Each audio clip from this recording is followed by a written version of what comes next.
एक गांव में एक ब्राह्मण और ब्राह्मणी रहते थे। एक दिन ऐसा हुआ। एक अच्छी खबर सुनी तुमने?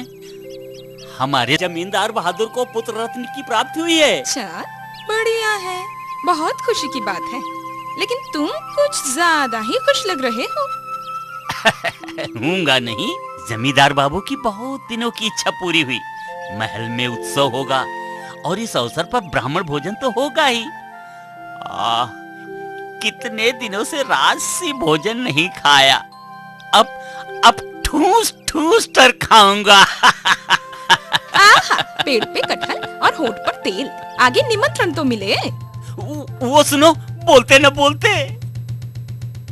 सुनो सुनो सुनो सुनो खोल कान, खुशी की बात कहूँ सुनो सभी प्रजाजन। महान जमींदार को हुआ पुत्र संतान। इसी खुशी में कल महल में होगा वस्त्रदान और दोपहर को होगा वहाँ ब्राह्मण भोजन। जहाँ जितने ब्राह्मण है सबको निमंत्रण। सुनी ये मुनादी सुनी? इस देश में प्राणों का सम्मान अभी भी है। गोविंद गोविंद, पेट भरे पे आनंद। सुनो, आज रात खाना बंद, पेट को थोड़ा विश्राम देना होगा ना। कल दोपहर महाभोज। सिर्फ अपनी सोचते हो, मेरी क्या पकवान खाने की इच्छा नहीं होती? कितने पेटू हो तुम। आहा, बिगड़ती क्यों हो? खाली हाथ लौटूंगा क्या? जाऊंगा, खाऊंगा और रात को दोनों का भोजन लेकर आऊंगा। ब्राह्मण की झोली क्या खाली रहेगी है? अगले दिन सूर्योदय होते ही ब्राह्मण जमींदार महल की ओर चल दिया। कुछ दूर जाने के बाद आया जंगल। ब्राह्मण डरता डरता जंगल के रास्ते बढ़ा। कितना घना जंगल है भाई, कहीं बाघ के पेट में न चला जाऊं। बोलते न बोलते उसने देखा रास्ते के किनारे एक बड़ा सा बाघ गंदे तालाब के दलदल में फंसा छटपटा रहा है। अरे, ये बाघ वहां क्या कर रहा है? ना, पास जाने की जरूरत नहीं। बाघ के दलदल से निकलने के आगे भाग लूं। ओ पंडित जी सुनो, ओ पंडित जी, डरो मत, डरो मत। दया करके इधर आओ, मुझे बचाओ, नहीं तो इस दलदल में धंसकर मैं मर जाऊंगा। दया करके उद्धार करो मेरा। जानकर कुएं में कूदूं क्यों? तेरी चालाकी क्या मैं नहीं जानता? तू है हिंसक बाघ, मैं तुझे बचाऊं तो तू मुझे ही खा जाएगा। भाई पंडित, भाई वचन दिया, मैं तुम्हें नहीं खाऊंगा, मुझे बचा।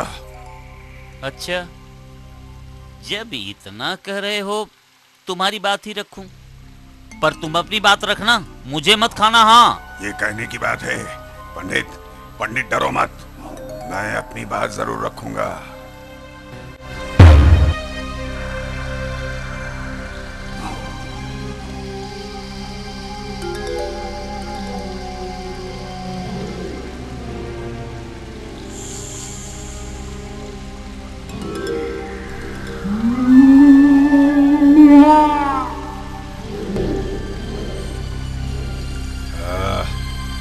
जान बची। तो पंडित, तुम जा कहाँ रहे हो? जमींदार के महल ब्राह्मण भोजन करने जा रहा हूँ। जा नहीं सकोगे, उसके पहले मैं तुम्हें खाऊंगा। ये कैसी बात? तुमने मुझे वचन दिया कि तुम मुझे खाओगे नहीं, और अब ऐसा क्यों बोल रहे हो? तुम्हें क्या अधर्म का डर नहीं? मैं ये सब धर्म अधर्म नहीं मानता। आदमी सामने आए तो मैं उसे खाऊंगा। मेरी ही बुद्धि भ्रष्ट हुई थी, भूल गया था कि परोपकारी को बाघ खाता है। पर अगर तुम मुझे खाना ही चाहते हो तो थोड़ा सब्र करो। मैं और सब्र नहीं कर पा रहा। 2 दिन इस दलदल में फंसा रहा। अभी मुझे बहुत बहुत भूख लगी है। मैं तुरंत तुम्हें खाऊंगा। हाँ। जरूर खाओ, पर धर्म की बात बताना ब्राह्मण धर्म है। मैंने तुम्हारा उपकार किया, जान बचाई है, इसलिए मुझे मौका न देना मेरे प्रति अन्याय होगा। मृत्यु के बाद मैं तो स्वर्ग जाऊंगा और तुम नरक जाओगे। विश्वास ना हो तो 5 लोगों से पूछ कर देख लो, क्या बोलते हैं, पता चल जाएगा। तुम मुझे मौका दो तो पाप से बचोगे, नरक यातना से बचोगे। तुम मनुष्य जाति इतनी बकवास करते हो कि बस सिर्फ देरी करा रहे हो। इस जंगल में 5 लोग मिलेंगे कहाँ? ना ना ना ना ना, ज्यादा देर नहीं होगी।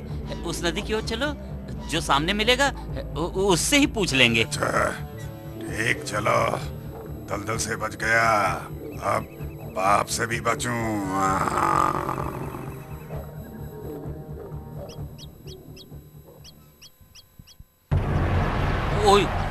वो तो एक बट वृक्ष, उससे ही पूछा जाए। चलो। ओ ज्ञानी बट वृक्ष, तुम मेरा एक फैसला कर दो तो। इस बाघ को मैंने दलदल से निकाल कर बचाया, अब वो मुझे ही खाना चाहता है, उसका मुझे खाना उचित है? बिल्कुल उचित है। क्या कहा? ये कैसा फैसला है? मैंने इसका उपकार किया, जान बचाई, और ये मुझे ही खा ले? जरूर खाएगा। तुम सोच कर देखो, ये मैं कितने लोगों को छाया देकर उपकृत करता हूँ। मेरी छाया में कितने पथिक सोते हैं, आराम करते हैं। मनुष्य को सांस प्रश्वास की हवा भी मैं देता हूँ, और वो मेरे पत्ते तोड़े, डाल तोड़ते हैं, तरह तरह से मुझे कष्ट दें। उपकार करने की ही तो मुझे सजा मिलती है, तो फिर बाघ ही तुम्हें क्यों न खाए? क्यों पंडित जी, सुन लिया? अब देर करके फायदा क्या? ठहरो तो जी, अभी तो 1 जन हुआ, अभी 4 जन बाकी है, बर्दाश्त नहीं हो रहा है। अरे ये तो एक कौवा, उससे ही पूछा जाए।